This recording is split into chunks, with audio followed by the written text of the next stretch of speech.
Tom Richardson had been searching for the perfect property for almost 2 years. At 47 years old, he'd built a successful software company from scratch, working 70-hour weeks for the better part of 2 decades. Now, with the company running smoothly and a capable team in place, he wanted something for himself. A place to breathe. A place to fish.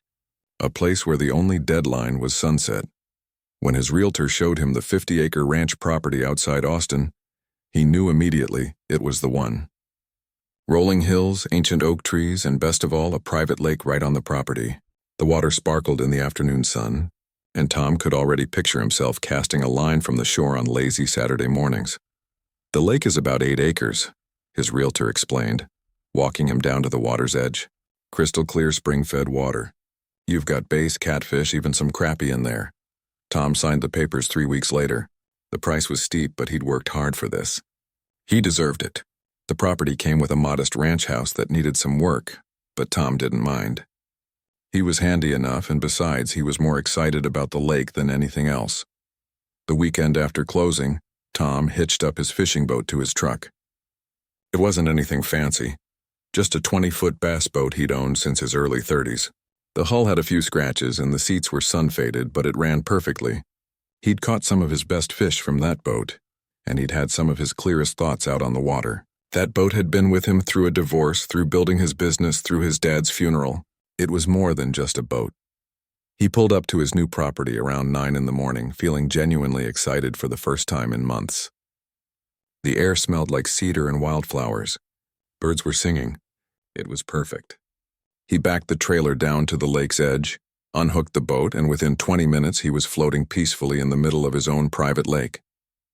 Tom cast his line and took a deep breath. This was it. This was what he'd been working toward. No emails, no conference calls, no stress.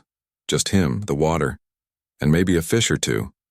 He'd been out there for maybe an hour when he noticed a white SUV pulling up to the shore. Tom figured it was probably a neighbor stopping by to say hello. People were friendly out here in the country. He reeled in his line and started motoring back toward shore. By the time he reached the bank, 3 people were standing there waiting for him. A woman in her mid-60s stood front and center, wearing pressed khaki pants and a polo shirt with some kind of logo on it. 2 other people flanked her on either side, a man and a woman, both looking serious. "Good morning," Tom called out, tying up the boat. "Beautiful day, isn't it?" The older woman didn't smile. "Are you the new owner of this property?" "I am," Tom said, climbing out onto the bank. "Just closed a few weeks ago." "Tom Richardson." He extended his hand. She looked at his hand but didn't shake it. "I'm Patricia Henderson, president of the Lakeside Ranch Homeowners Association. These are board members, Dale and Linda." Tom's smile faded a bit. He'd dealt with HOAs before at his primary residence in town. They were usually concerned about lawn height and mailbox colors, nothing too serious. "Nice to meet you all. Something I can help you with?" "Yes, actually. You need to remove that vessel from the lake immediately." Tom blinked. "I'm sorry, what?" Patricia crossed her arms. "That boat. It needs to be removed from the water. You're in violation of HOA regulations." "But this is my property," Tom said, confusion mixing with irritation. "The lake is on my land. I reviewed all the documents before I bought. There weren't any restrictions about boats." Patricia's expression didn't change. "The lake, while on your property, is actually part of the HOA-managed common areas. All watercraft must comply with our regulations. And your boat doesn't meet the requirements." Tom looked back at his faithful old fishing boat, then at Patricia. "What requirements?" "It's a standard base boat. It's registered, insured, and completely legal." "Our requirements," Patricia said, pulling out a folder from under her arm. "As of 3 months ago, all watercraft on the lake must be stored at an approved marina facility. Private launching is no longer permitted except for vessels that meet specific size, age, and insurance criteria. Your boat, from what I can see, doesn't qualify." 3 months ago, Tom's mind raced. "I reviewed all the HOA documents. My lawyer reviewed them. Nobody said anything about boat restrictions." Dale, the male board member, spoke up. "The amendment was passed in a special session. It might not have been included in your closing documents." "That's not my problem," Tom said, his voice hardening. "With all due respect, I bought this property specifically because it had lake access. I'm not removing my boat from my own lake." Patricia's eyes narrowed. "Then you'll be fined $500 per day until you comply." Those are the rules, Mr. Richardson. I didn't write them, but I do enforce them. $500 a day? That's insane. That's the penalty for non-compliance. You have 24 hours to remove the vessel. After that, the fines begin accruing. She handed him a printed notice. This has all the information. If you want to continue using the lake, you'll need to rent a slip at the approved marina facility and follow proper launch procedures. Tom looked at the paper, then back at Patricia. Something about this whole situation felt wrong. And where is this approved marina? Lakeside Marina, about 2 miles down the road. They have slips available. It's $3,500 annually plus a one-time membership fee. $3,500? To park my own boat so I can use my own lake? Patricia shrugged. Those are the rates. If you have a problem with the HOA regulations, you're welcome to attend our next board meeting and voice your concerns. But the rules stand as written. 24 hours, Mr. Richardson. With that, she turned and walked back to her SUV, the other 2 board members following silently behind her. They drove off, leaving a small cloud of dust in their wake. Tom stood there, still holding the notice, watching them disappear down the road. He looked at his boat gently rocking in the water. He'd just spent a significant amount of money on this property, gone through months of paperwork and negotiations, and now someone was telling him he couldn't use his own lake? He pulled out his phone and called his realtor. Hey, it's Tom. I need you to send me every single document related to my property purchase, everything, HOA bylaws, amendments, meeting minutes, all of it. Is everything okay? His realtor asked. Tom watched a fish jump in the middle of the lake, creating ripples that spread out in perfect circles. I'm not sure yet, but I'm about to find out. He spent the rest of that afternoon pulling his boat out of the water and loading it back onto the trailer, not because he was giving up, but because he needed time to think. As he drove away from his property, he glanced in the rearview mirror at the lake sparkling in the afternoon sun. 24 hours, he thought. They had no idea who they were dealing with. Tom hadn't built a multi-million-dollar company by backing down when things got difficult. If Patricia Henderson and her HOA wanted to play games, he was more than ready to play. But first he needed information, and Tom was very, very good at finding information. That evening, Tom sat at his kitchen table with his laptop open and a cup of coffee going cold beside him. His realtor had sent over a massive file of documents, and Tom started reading through every single page. His eyes were getting tired, but he kept going. Something wasn't right about this whole situation, and he was determined to figure out what. Around midnight he found it. Buried in the meeting minutes from 3 months ago was the watercraft amendment Patricia had mentioned. But as Tom read through the details, his jaw tightened. The meeting had only 12 people in attendance out of 47 total homeowners in the development. The vote had passed 7-5. That meant 7 people had made a decision that affected everyone. Tom kept digging. He pulled up property records, business registrations, and started cross-referencing names. It took him another hour, but then he saw it. The approved marina, Lakeside Marina, was operated by a man named Robert Chen, and Robert Chen was married to Jennifer Henderson Chen, Patricia's daughter. Tom leaned back in his chair and rubbed his eyes. So that's what this was about. Patricia had pushed through regulations that forced every homeowner to use her son-in-law's marina. It was a captive market. Brilliant if you had no conscience. Infuriating if you were on the receiving end. He spent the next 2 days making phone calls. He started with his neighbors, introducing himself as the new guy who'd just bought the ranch property. Most people were friendly enough. Some were curious about why he was calling.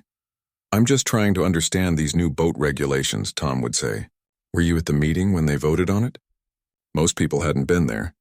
A lot of them didn't even know about the meeting until after it happened. And the ones who did know weren't happy about it. An older man named Bill Thompson was particularly angry. My wife and I spent 30 years dreaming about retirement on the lake, he told Tom. We bought a beautiful sailboat, nothing fancy, but it was ours.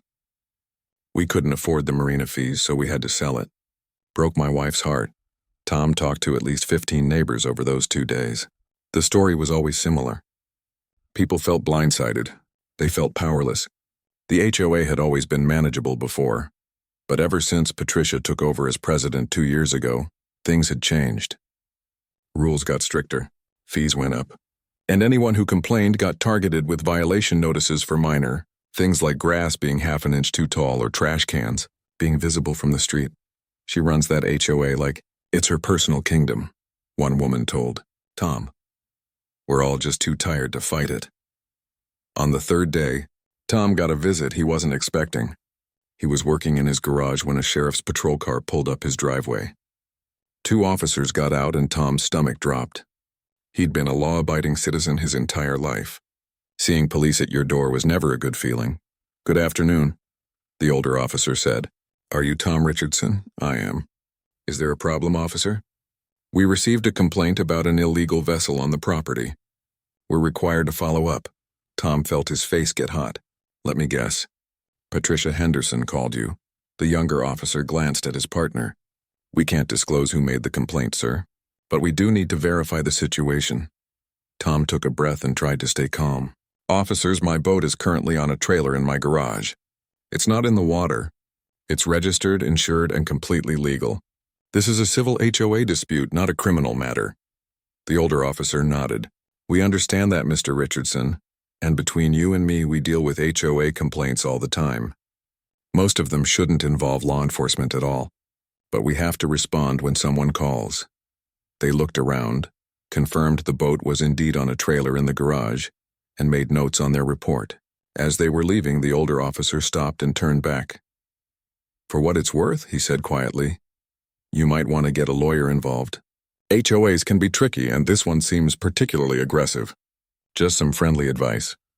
After they left, Tom looked across the lake and saw exactly what he expected to see. Patricia's white SUV was parked on the opposite shore, and he could see her standing there with what looked like binoculars. She'd been watching. She'd called the police just to intimidate him. Tom pulled out his phone and made a call. Hey, it's Tom Richardson. I need to hire you for a research project. I need everything you can find on an HOA, a marina operation, and some specific people. Can you do that? The voice on the other end belonged to a private investigator Tom had used before for business due diligence. How deep do you want me to go? As deep as it takes.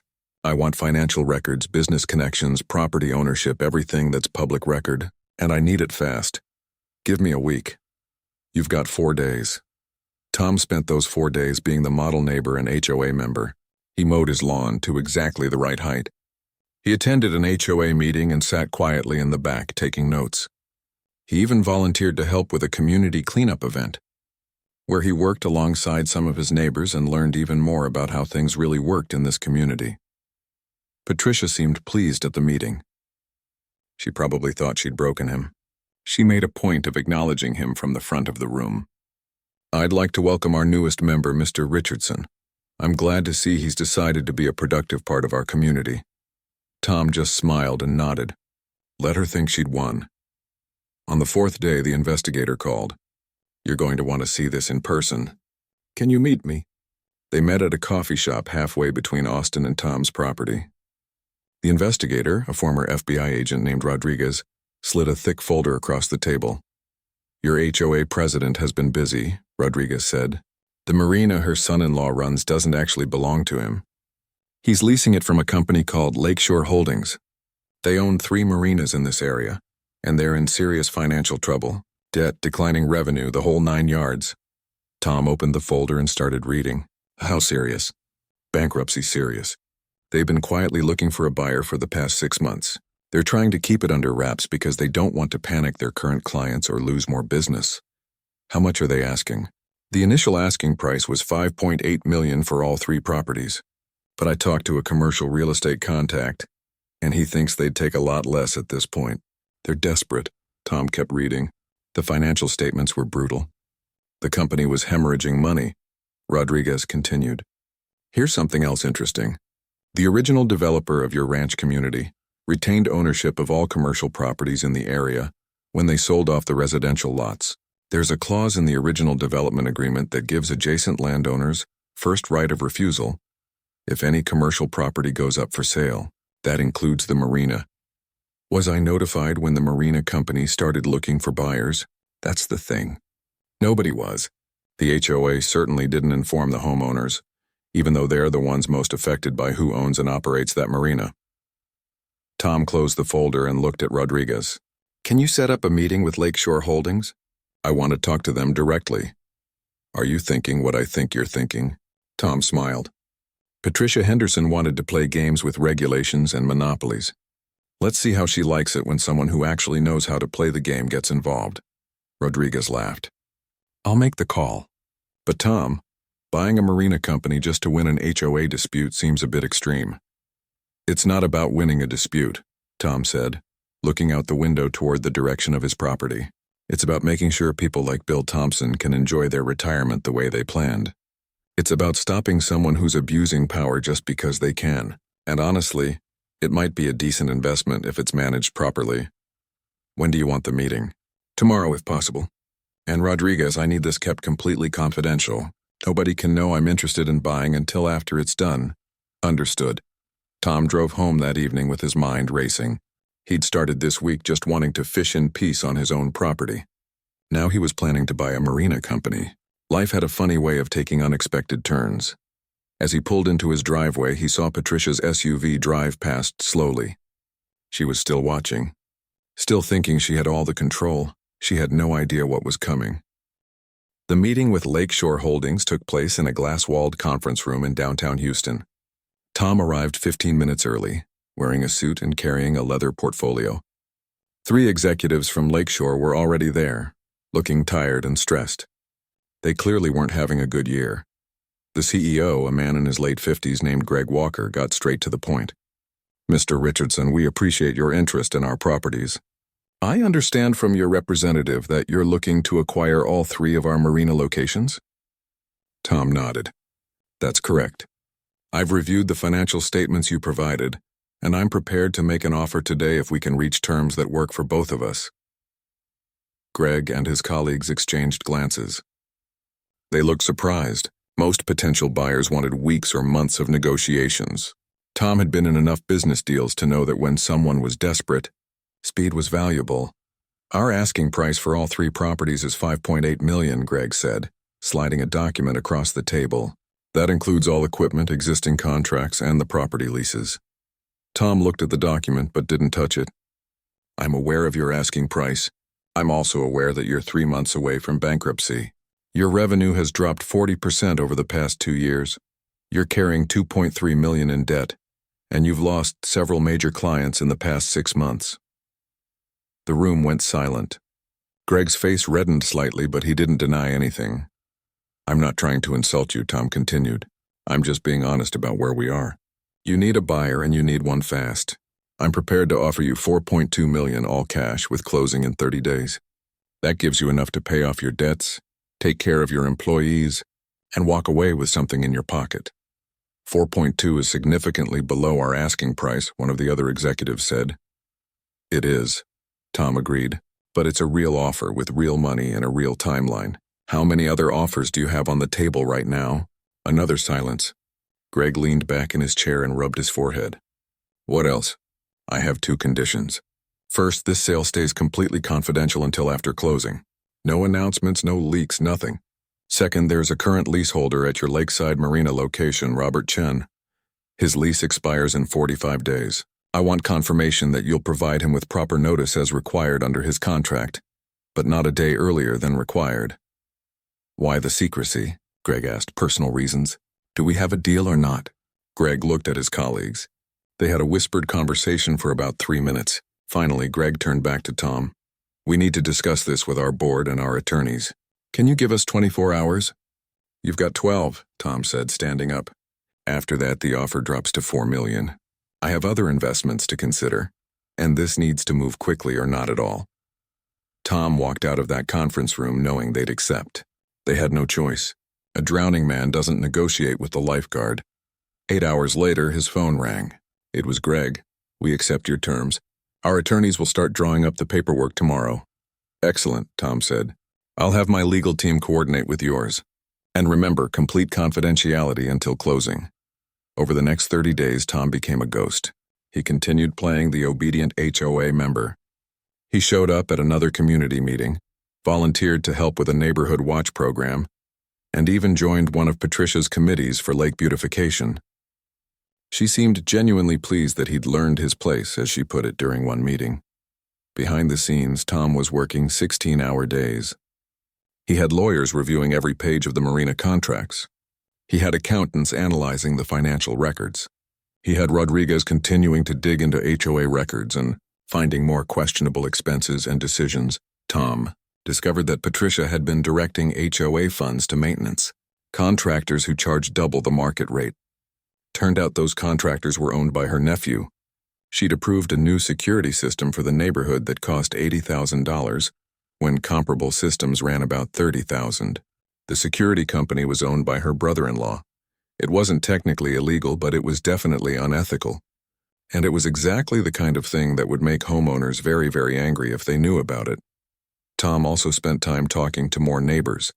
He'd casually run into people at the local grocery store or the gas station. He'd introduce himself, chat about the weather, and eventually the conversation would turn to the HOA and the lake. Bill Thompson, the retiree who'd had to sell his sailboat, invited Tom over for dinner one evening. Bill's wife Ruth served homemade pot roast and told stories about the early days of the development, back when it was a real community instead of Patricia's personal fiefdom.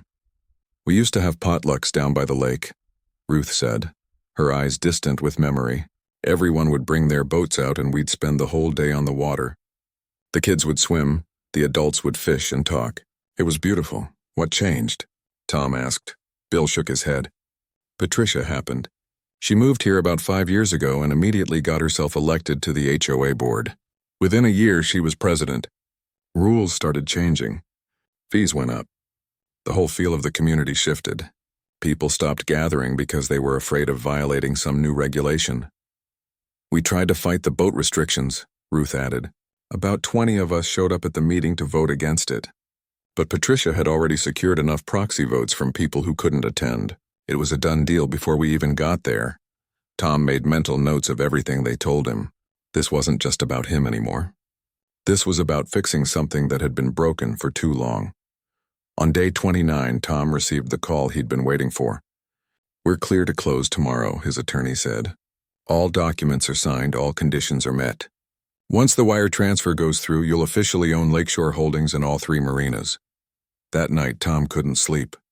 He kept thinking about Bill and Ruth, about the other neighbors who'd been pushed around, about the community that used to exist before Patricia turned it into her personal cash machine. He thought about his own boat sitting in his garage when it should be on the water.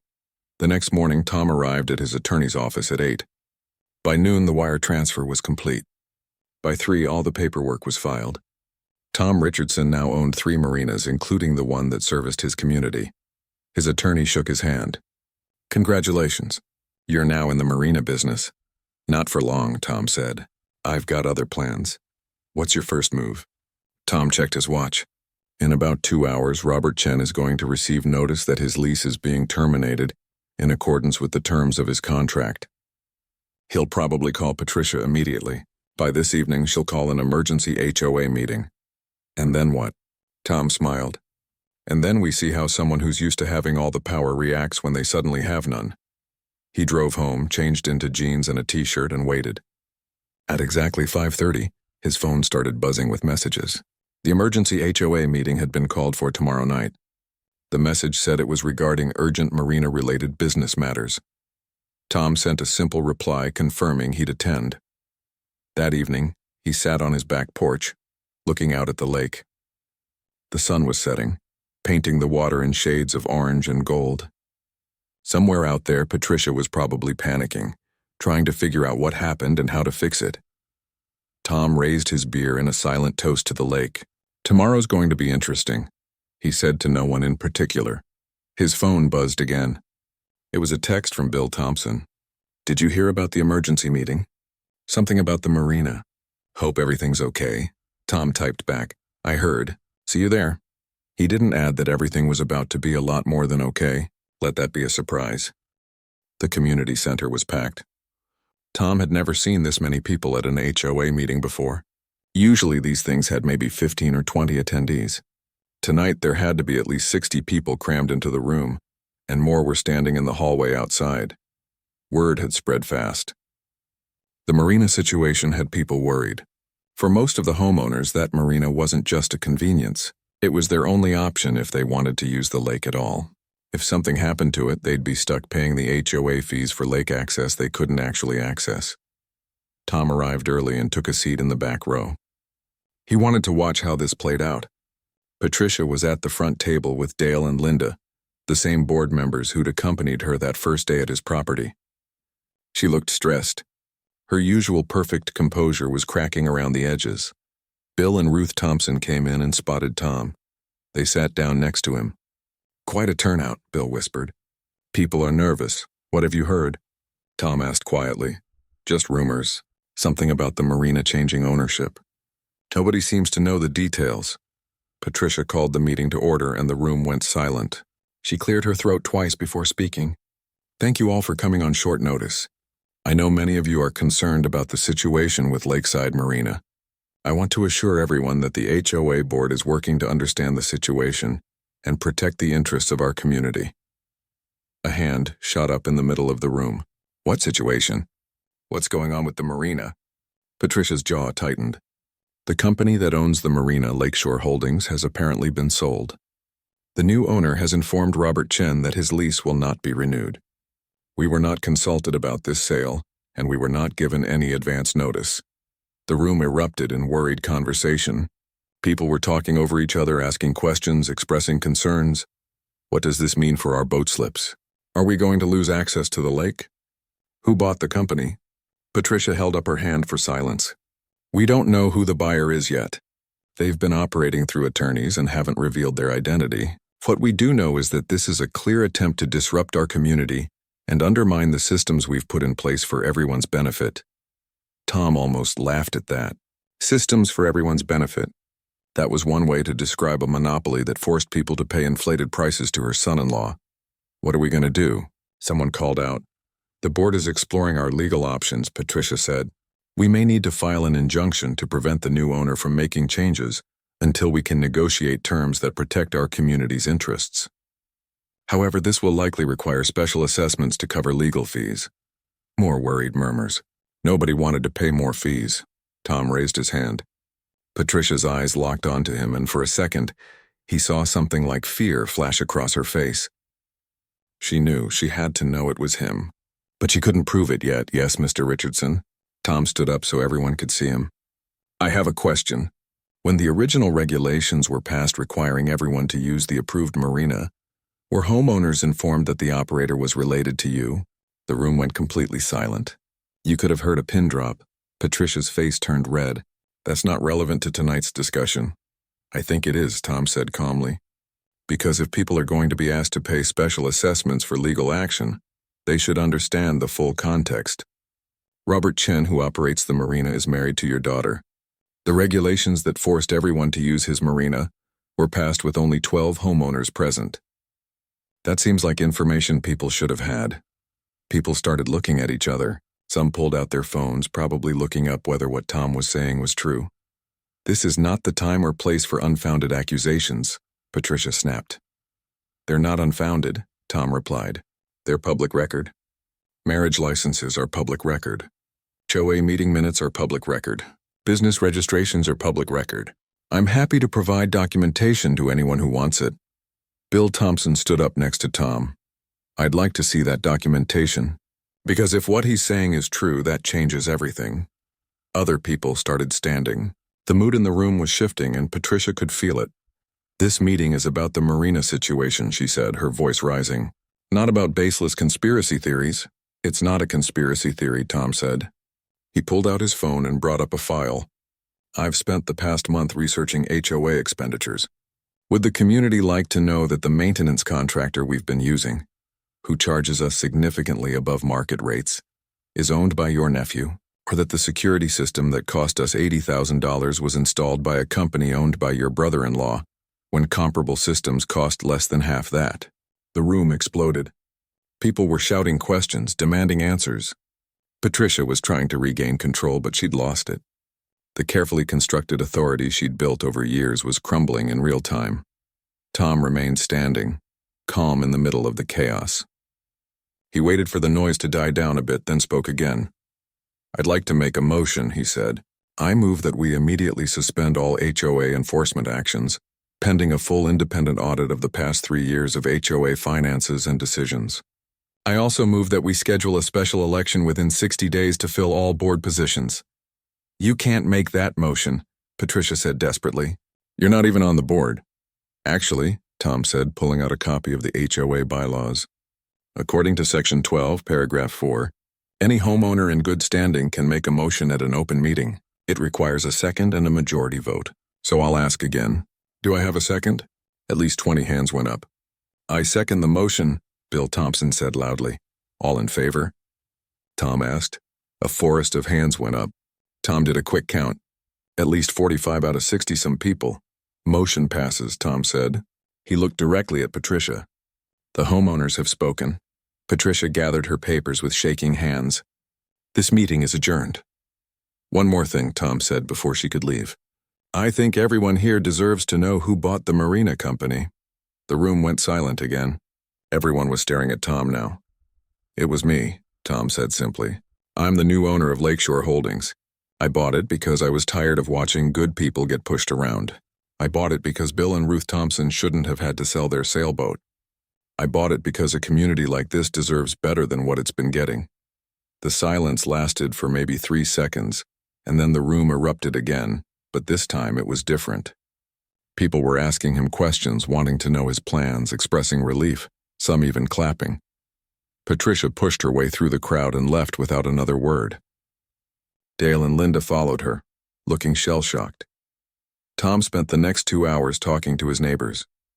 He explained that boat slip fees would be reduced by 40% for community residents. He explained that private launching from personal property would be permitted again, like it used to be. He explained that he'd be investing money to improve the marina facilities, not extracting money from them. When most people had left, Bill and Ruth approached him. Ruth had tears in her eyes. Does this mean we can get another boat? She asked. Tom smiled. It means you can keep a boat at the marina for free for the first year. Call it an apology for what you've been through. Ruth hugged him. Bill shook his hand firmly. Why did you really do all this? Tom thought about it for a moment. Because I spent 20 years building a business and making money, and somewhere along the way I forgot why I was doing it. I bought this property to remember what matters. To fish, to relax, to be part of a community. When Patricia tried to take that away, I realized I had a choice. I could roll over and accept it, or I could do something about it. Turns out I'm not very good at rolling over. Bill laughed. I think this community is lucky to have you. As Tom drove home that night, he felt something he hadn't felt in years. Not satisfaction from closing a business deal, not pride from making money, something simpler and better. He felt like he'd done the right thing. Tomorrow there would be paperwork to file, plans to make, systems to change. Patricia would probably try to cause trouble, though her options were limited now. Robert Chen would need to find a new business opportunity. But tonight Tom was just going to go home. Sit on his porch, look at his lake, and know that pretty soon, his boat was going back in that water, and nobody was going to stop him. The next 3 weeks were a whirlwind. Tom had expected some pushback from Patricia, but what he got was much more interesting. 2 days after the emergency meeting, she quietly resigned from the HOA board. No dramatic speech, no final confrontation. Just a 1-paragraph letter citing personal reasons and the need to focus on family. Her board members, Dale and Linda, resigned the same day. It turned out they'd been Patricia's neighbors and close friends. Without her there, they wanted nothing to do with the HOA. That left the community in an unusual position. No board, no president, and a lot of decisions that needed to be made. But for the first time in years, people were actually engaged. The special election Tom had proposed was moved up and nominations came flooding in. People who'd been silent for years were suddenly volunteering to help. Tom declined multiple requests to run for president. I'm not interested in running the HOA, he told people. I've got 3 marinas to manage, and that's enough responsibility for now.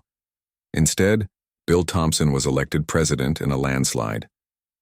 Ruth became treasurer. A younger couple who'd moved in 2 years ago took the other board positions. The new board's first act was to hire a forensic accountant to review the previous 3 years of HOA finances. The results were damning. Over $75,000 in questionable expenses, contracts that paid double the market rate, emergency repairs that were never actually done. The accountant's report was detailed, professional, and absolutely clear about what had happened. The new board sent the report to Patricia along with a formal demand for repayment. Her attorney responded with threats of a lawsuit. The HOA's attorney responded with a much longer list of potential charges, including breach of fiduciary duty and possible fraud. Within a week, Patricia's attorney called back with a settlement offer. She'd repay the $75,000 in installments over 2 years. Bill called Tom with the news. "We did it. She's actually going to pay it back." "Good," Tom said. "What are you going to do with the money?" The board voted. "We're going to use it to reduce HOA dues for everyone and to fund some actual community improvements. Maybe get that community pavilion by the lake that we voted on 5 years ago but never got built." "That sounds perfect." Meanwhile, Tom was busy with his new marina business. He'd brought in a management consultant to review operations at all 3 locations. The problems were obvious: outdated equipment, poor marketing, terrible customer service, and prices that were driving customers away. Tom invested $200,000 into immediate upgrades. New docks at the main marina, fresh paint everywhere. He hired a new marina manager, a woman named Kelly who'd run a successful marina in Florida before retiring to Texas. She took one look at the operation and gave him a list of 50 things that needed to change. "This place has been running on autopilot for years," she told him. "Nobody's been actually managing it. They've just been collecting money and hoping for the best." "Fix it," Tom said. "Whatever you need within reason." The changes came fast. Tom reduced slip rental fees by 40% for residents of his community, just as he'd promised. But he also improved the services enough that non-residents were actually willing to pay a premium to use the marina. Better security, better maintenance, a small ship store with supplies, even a decent coffee machine in the marina office. Within 2 weeks, he had a waiting list for slips. Robert Chen, Patricia's son-in-law, had apparently decided to leave town. The word was he'd taken a job in Dallas. His wife had left with him. Nobody seemed particularly sad to see them go. The big day came 4 weeks after the emergency HOA meeting. Tom hitched up his boat trailer early on a Saturday morning and drove to his property. Bill and Ruth were already there, along with about 20 other neighbors. They'd all brought their boats. Ruth and Bill's new sailboat was beautiful, a 26-footer with gleaming white sails. "We bought it yesterday," Ruth said, practically glowing. "We named her Second Chance." Tom helped launch his fishing boat, the same one that had started this whole mess. As it slid into the water, he felt a wave of satisfaction. This was what he'd wanted from the beginning. Just to fish in peace on his own property. But he wasn't alone. The lake was suddenly full of boats. Kayaks, canoes, fishing boats, a few small sailboats. Kids were swimming off the shore. Parents were setting up picnic blankets, and someone had brought a grill. It looked like the old days Ruth had described. A real community. Tom spent the afternoon fishing, talking to neighbors, and generally doing nothing productive whatsoever. It was perfect. Around sunset, Bill motored over in a small dinghy. "Mind if I join you?" "Come aboard." Bill climbed into Tom's boat and they sat in comfortable silence for a while, watching the sun turn the water golden. "You know," Bill said eventually, "I've been thinking about what you did, buying the marina just to fix the problem. Most people would have just moved, found another property without the HOA issues." "Thought about it," Tom admitted, "but I liked this place. And I kept thinking about what you said, about how it used to be a real community. Seemed worth saving." "It was. And you did." Bill paused. "So what's next for you? You going to keep running the marinas?" Tom reeled in his line and cast again. "For a while. Kelly's got them running smoothly now. Honestly, they might actually be profitable if we can keep building the business. But long term? I don't know. Maybe I'll sell them to someone who'll run them right. Or maybe I'll keep them as an investment. Haven't decided yet. What about the HOA? You sure you don't want to be on the board?" "Positive. You're doing a great job, Bill. The community needed someone like you in charge, someone who actually cares about the people here. Well, we're rewriting the bylaws, adding term limits, requiring financial transparency, making it harder for anyone to pull what Patricia did. Want to review them before we finalize? Send them over. I'll take a look." They fished until dark. Tom caught 3 bass and released them all. Bill caught nothing but didn't seem to mind. As the sun finally disappeared below the horizon, boats started heading back to shore. Tom secured his boat and walked up to his house. The property looked different now. Not because anything physical had changed, but because it felt different. It felt like home. His phone buzzed with a text from his business partner in Austin. Board meeting Tuesday. Need you there. Tom typed back. I'll be there. He sat on his back porch with a beer, listening to the sounds of the evening. Crickets. The gentle lap of water against the shore. Distant laughter from neighbors saying their goodbyes in the parking area. 2 months ago, he'd been a stressed businessman looking for an escape. Then an HOA president had tried to push him around and everything had changed. He'd bought a marina company, dismantled a corrupt HOA board, and accidentally became part of a community he actually cared about. His phone buzzed again. This time it was Ruth. Thank you again for everything. Tonight reminded me why we moved here in the first place. Sleep well. Tom smiled and set his phone down. People had asked him why he'd really done it. Why spend millions of dollars and weeks of effort just to fix an HOA problem? The truth was simpler than anyone seemed to expect. He'd done it because it was the right thing to do. Because Bill and Ruth deserved their sailboat. Because a community deserved better than being someone's personal profit center. Because sometimes having money meant you had the power to fix things that were broken. And not using that power felt wrong. But also, if he was being completely honest with himself, he'd done it because he was tired of bullies. He'd dealt with them in business for years. People who used rules and regulations and power to push other people around. Patricia had been the same type, just in a different context. And Tom had learned a long time ago that bullies usually backed down when someone stood up to them. His boat was on the water. The HOA was fixed. The community was healing. His ranch property was exactly what he'd hoped it would be. A place to relax and remember what mattered. Tom finished his beer and stood up, stretching.